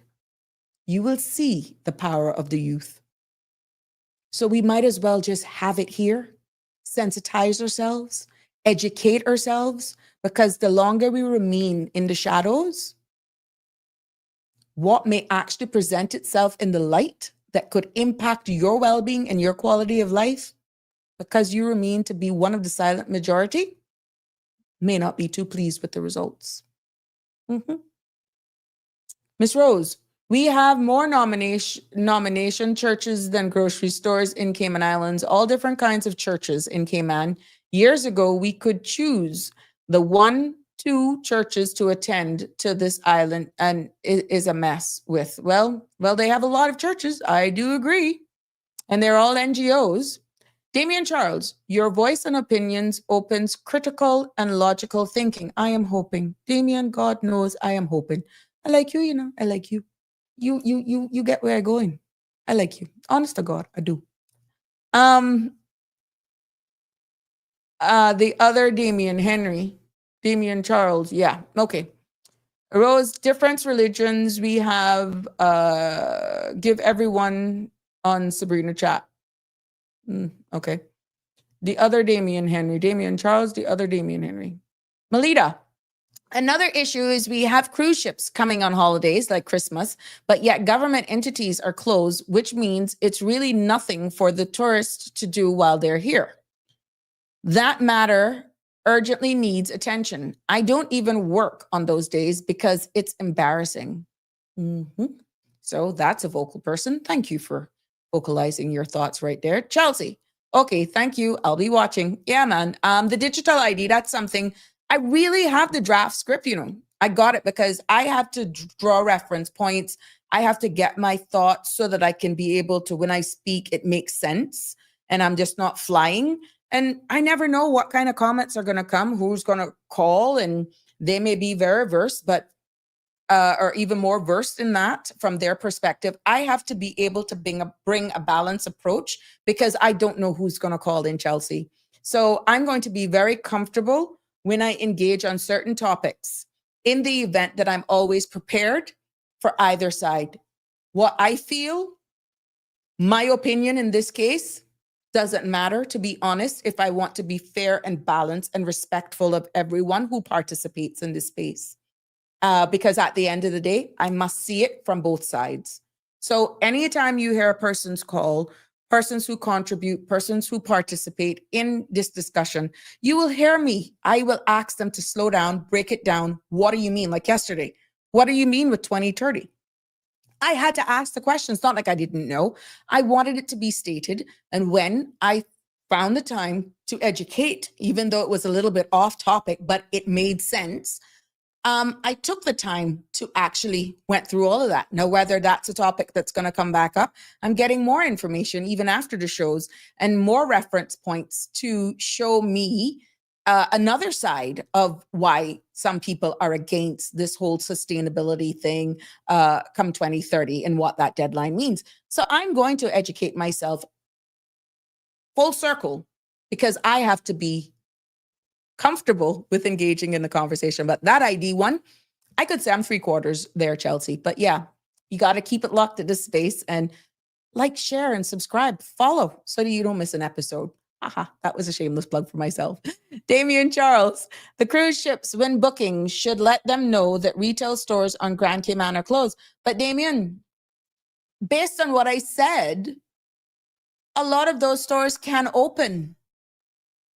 Once they sell souvenirs and they are there, they can open. There's nothing stopping them from opening right now. No, they can open. So if some of these stores are not open on cruise ship days, that's their personal choice. That act allows them to, that exemption allows them, businesses involved in the provisions of goods and services, primarily to tourists, including establishments selling souvenirs and duty-free items, tourist accommodation, water sports operators, golf courses, and businesses involved in sightseeing activities. So if a cruise ship is making a call here on a Sunday, saved by government, as Melita says, and banks that we know are not open, but 95% of their services right now are actually by an ATM. But what if you need to do a draft? What if you need a cambio, money exchange? Yeah, those are some limitations there. Hint, that could be a business. Hey, I'm giving you lots of ideas here on this space. But what I'm saying is, right now, there's nothing stopping these stores from opening. And retail businesses involved primarily in the sale of food items and beverages where such establishments is less than 4,000 square feet.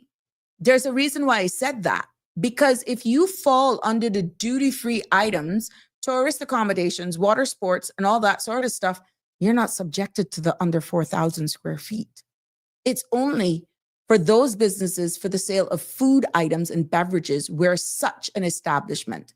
So to be honest with you, if those stores don't open, that's a personal choice. But right now, the law actually allows them to open.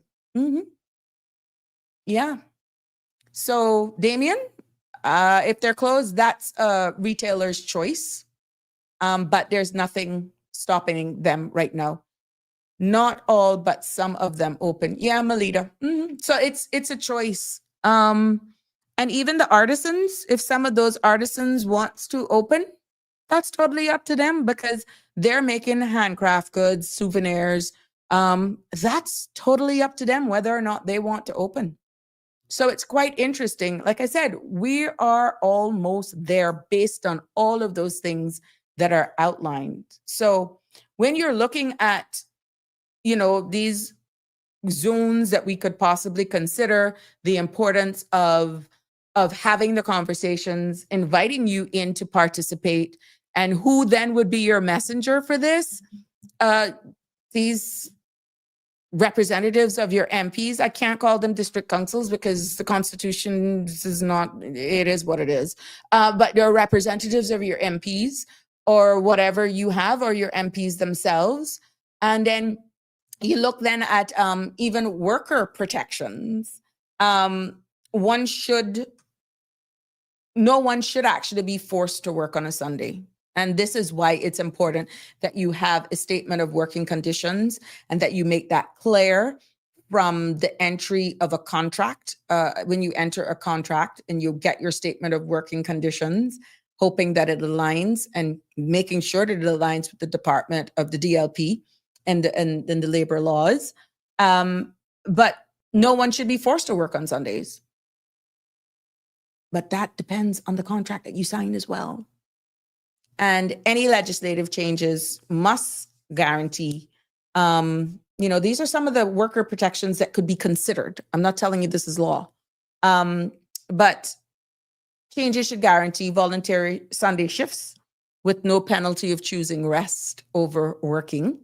And at the end of the day, we have one goal. Let's protect our people, not just our profits. That may be saying something else for someone who depends on every hour when it comes to paying their bills and meeting a deadline or have an aspirational dream. At the end of the day, it is what it is from that perspective. Miss Melita, the only ones that I'm aware of not open on Sunday are the Cockernal stores like Bayshore Mall. You're quite right. And you know what? That's a family tradition and I respect them. But will the next generation of the Cockernals change? Is that a legacy that they've made a promise to the founders of the company? Fathers, great-grandfathers, we don't know. Will the climate change to the point where they may actually revisit that as we continue to evolve? We don't know. We just have to respect persons, But transparent enforcement, it all comes back down to this. And if our law remains, then it must, let's say there's no change to what I've read here this evening. It must be enforced fairly. And DCI, along with the RCIPS, DEH, really should be tasked with publishing monthly reports on inspections, violations, and outcomes of these violations. And no more quiet contraindications. It can't be quiet. You need to know. You need to know if the law doesn't change, and no more selective silence. It shouldn't be when the country's at an uproar because somebody was dealt with unfairly, that, you hear it, because accountability also brings trust. And if we have identified here that the laws are there, they're just not being enforced, then accountability needs to be had. And when there's no accountability for our gatekeepers in doing their jobs and upholding the law, then that is eroding trust. That is a secret ingredient to a society heading down a path where you do whatever you want, and that's not who we are. So we have a right to make sure that we safeguard our culture as well with a delicate balance. And to be honest with you, a national commitment to preserve rest, be it Sunday still, reverence and reflection, even, as trade evolves. And what does that look like, you may say? Or you could probably look at it then as a Cayman Sunday charter. That could include, or maybe could suggest, community-led Sunday events. You could have faith-based programming instead of just going to church and whatever. After church, 12 o'clock can't come too quick. You're on your boat and you're out on the sandbar, or you're heading to East End to get some good old fry fish and just sitting there. Or you wait for your family members who are at church to come home, and you're the designated driver and you head or east or wherever you want to go. For me, everybody know where they find me. Yeah, sometimes you'll find me East End. Kaibo too. Yep. And the Reef. Yep, that's family time. But the key takeaway is public education on Cayman's Christian heritage.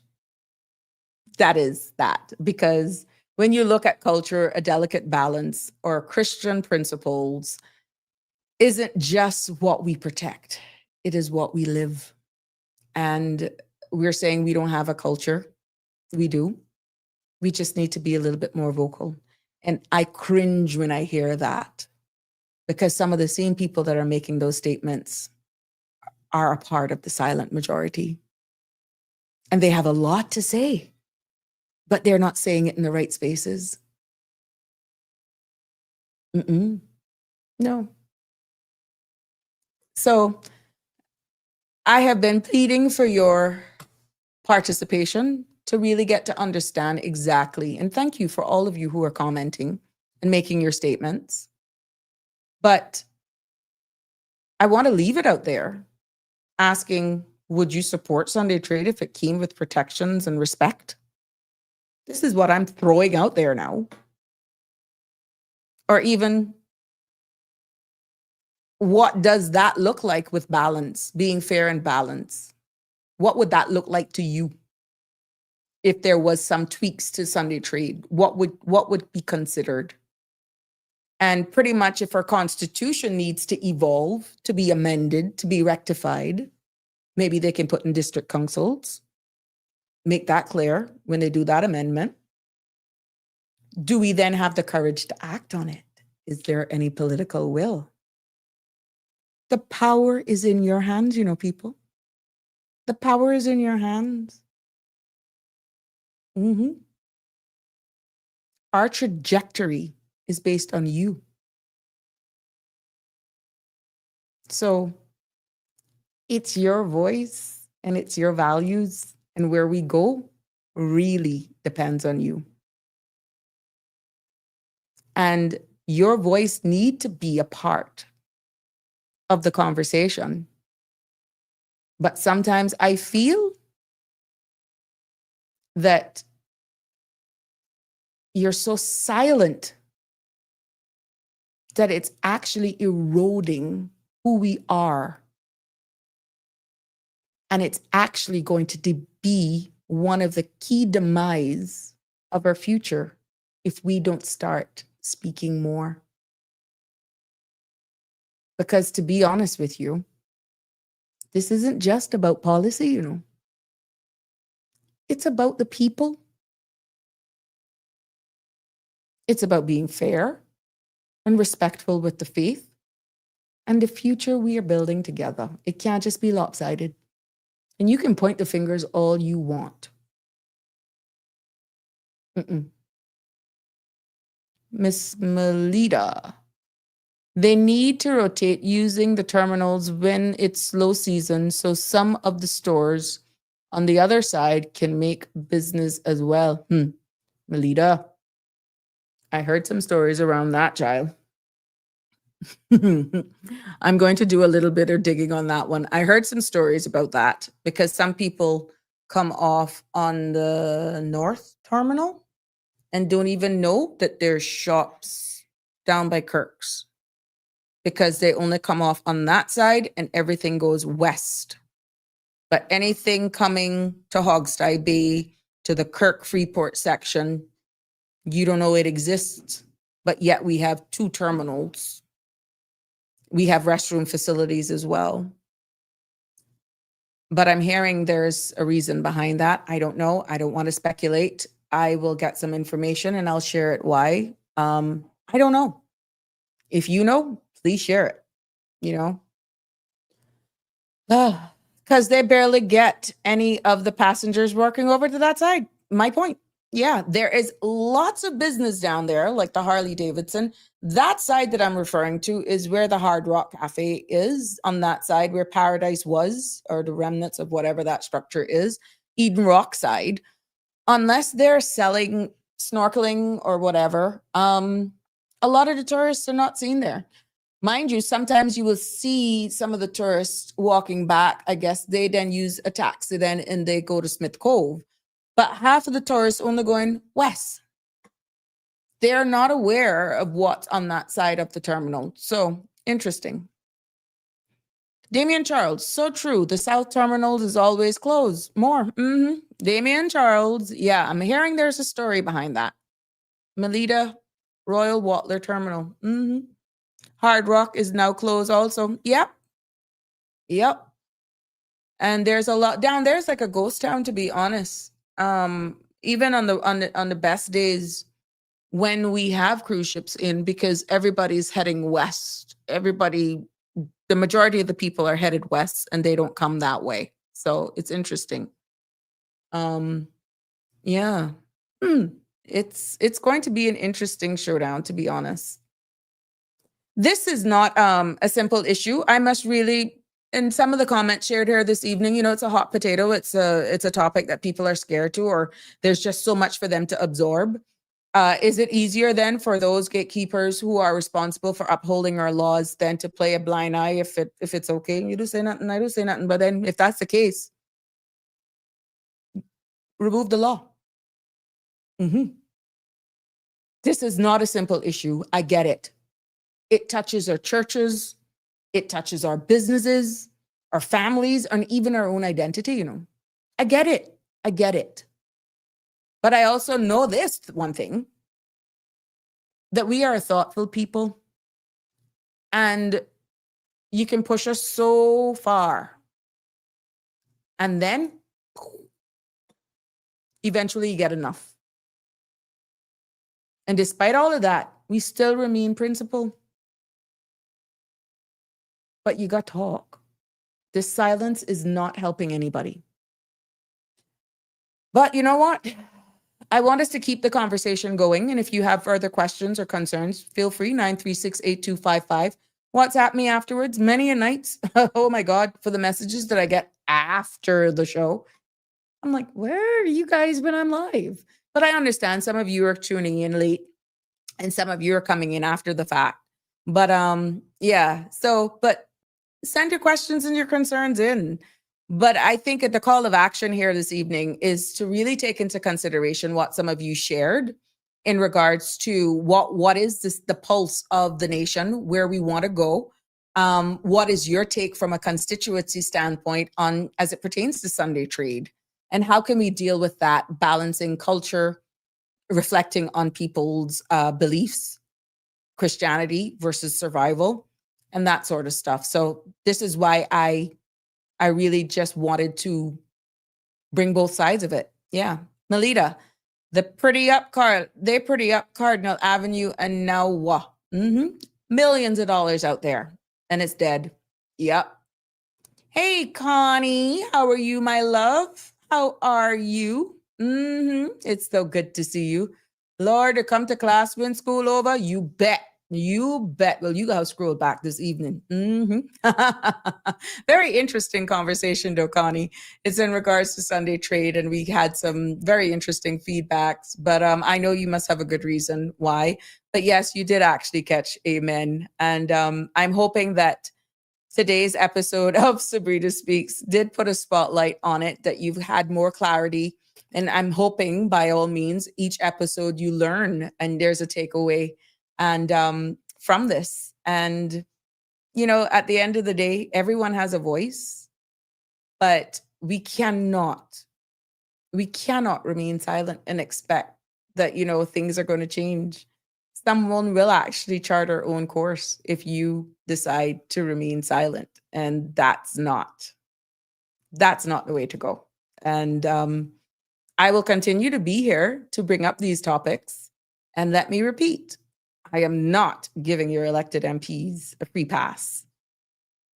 But with all the pieces of legislation that I read, I see one piece of legislation that says an MP, an elected member of parliament.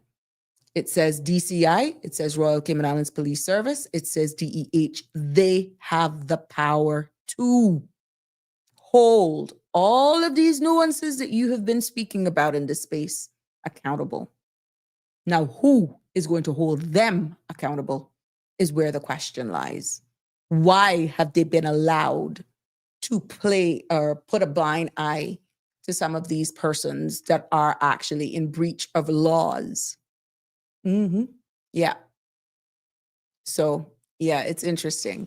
Damien, I think that might all change once Georgetown 1 gets all sold and occupied. Well, time will tell. Yep. Melita, I can hear you say there's no child. That's okay, Banyan. Well, anyhow, you know, we have journeyed through law. And I hope it really, first of all, I really hope that you enjoyed this episode. Sometimes I wonder, you know, I really wonder sometimes. But I'm going to continue to do. I'm still going to go where the spirit leads many a times, but also based on some of the topics that you actually throw at me and what you want to hear. I know the digital ID is one that's very topical, and the abuse of our seniors in our community is very, very topical. But for me to actually come here and hold a conversation on the abuse of our seniors in the community without real life scenarios of what's happening, and I got some assurances that some of our seniors, with the challenges that they're facing, that they're fine. They want to actually speak out on it to make the public be aware as to what's happening. So some of these topics I will be bringing for sure. And as it evolves here, sometimes I will come on live and I want to do some topics, but then circumstances change based on breaking news. You know, and we saw, for those who are late to class, breaking news with the Philippines having a 6.9 earthquake. I don't know if that has been downgraded or upgraded, but information continues to come in even as I'm live here. And, you know, circumstances change. People don't show up, and I still have to deliver a show, and I'm not going to disappoint you. I'm going to deliver. But it does bring context to a lot of the subjects, to be honest. When you have persons who are living a certain life, who are been exposed, to hear it from their perspective, which is why it's important for me to have guests. And I love when I have guests. But as I bring this episode of Sabrina Speaks to a close, you know, I'm going to leave you with a beautiful image, and to just honestly hope to get you into that reflective mode, because we're so blessed to live in a jurisdiction. Right now, we're settling in. Some people are going to work. Some people are coming home from work to be with family. We're still blessed to be in a jurisdiction like the Cayman Islands. We're still united as a front, and we can come here and we can still ventilate. We can air our concerns. We can have topics like this and don't have to be fearful of actually pushing our carts in the supermarket. We still have so much freedoms that are available to us that I think often enough we take for granted, to be honest. But keep the show going, camera. Jabaka, you late. Let me tell you, you got how to go back on rewind. Where have you been? She's gonna be back though, Cameron. I know all of you happy. I'd be happy to come back too because we need that balance, Cameron. We need the Sandy in the morning and me in the evening. So I get it, but you late. I don't worry about you. Melita, thank you so much. You commented so nicely today, and you did give me food for thought. But to be honest, Cayman, we're a journey through law, through faith, through economics and identity today. We have actually been there. We've been like Dora the Explorer. And if you're feeling stirred or conflicted or even convicted, that's okay. I am winding down. So good evening. Winding down. Make it quick. What's on your mind? Hello.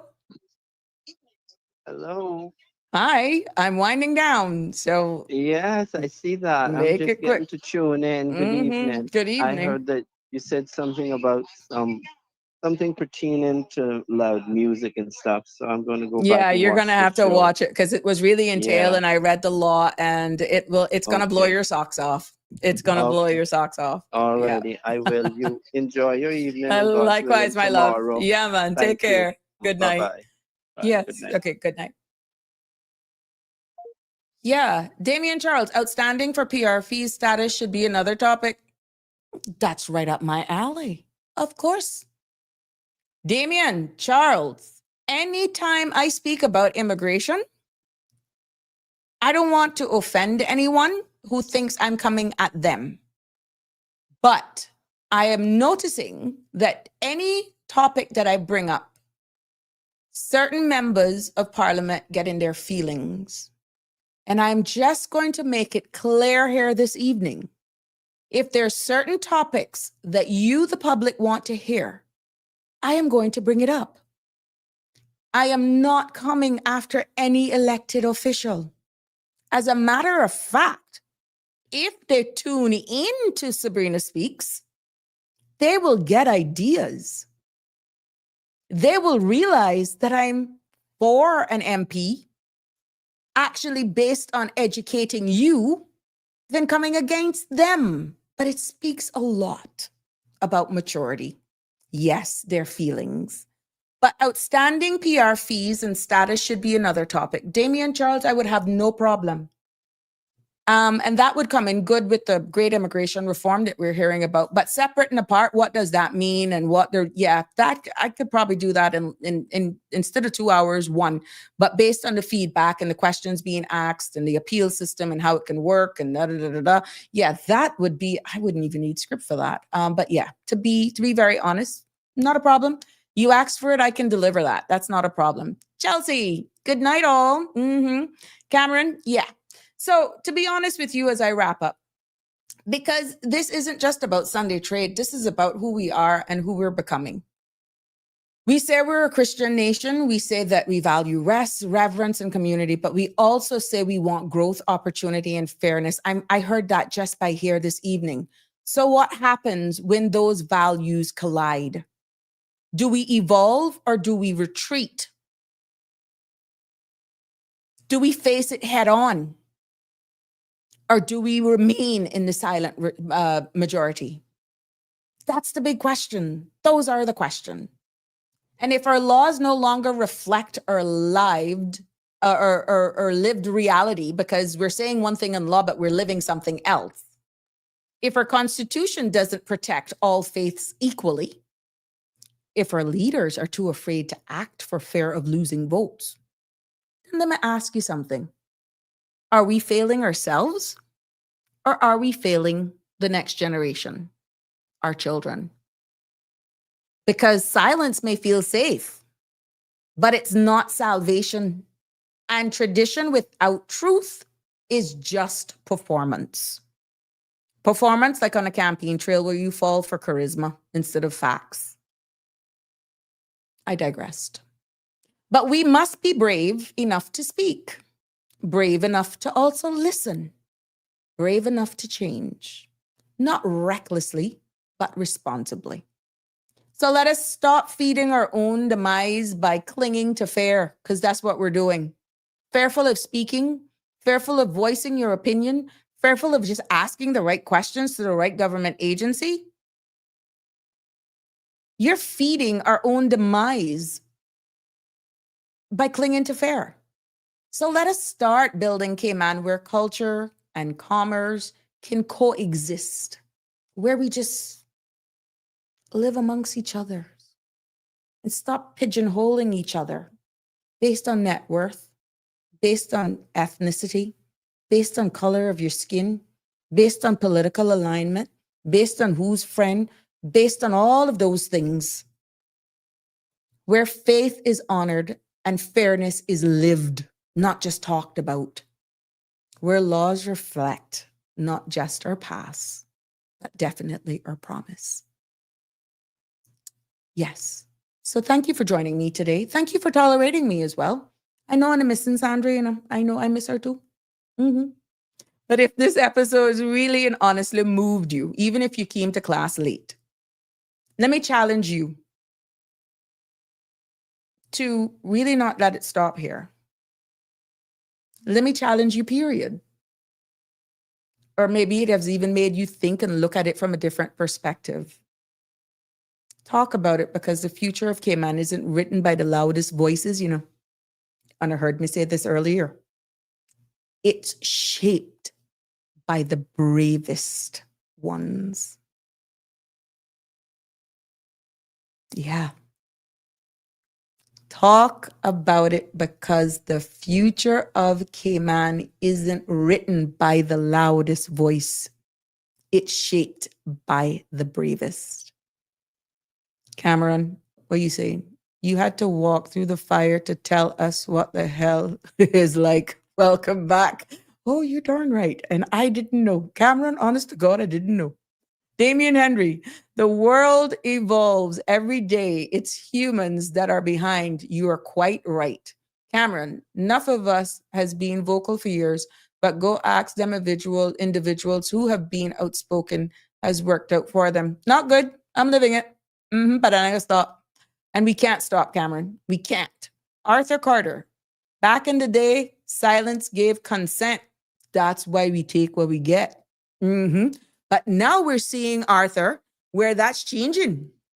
And I'm telling you, the silent majority can no longer remain silent. Because guess what? We're seeing other cultures who are coming in, who are letting their beliefs speak at the polls. So sit down, the indigenous.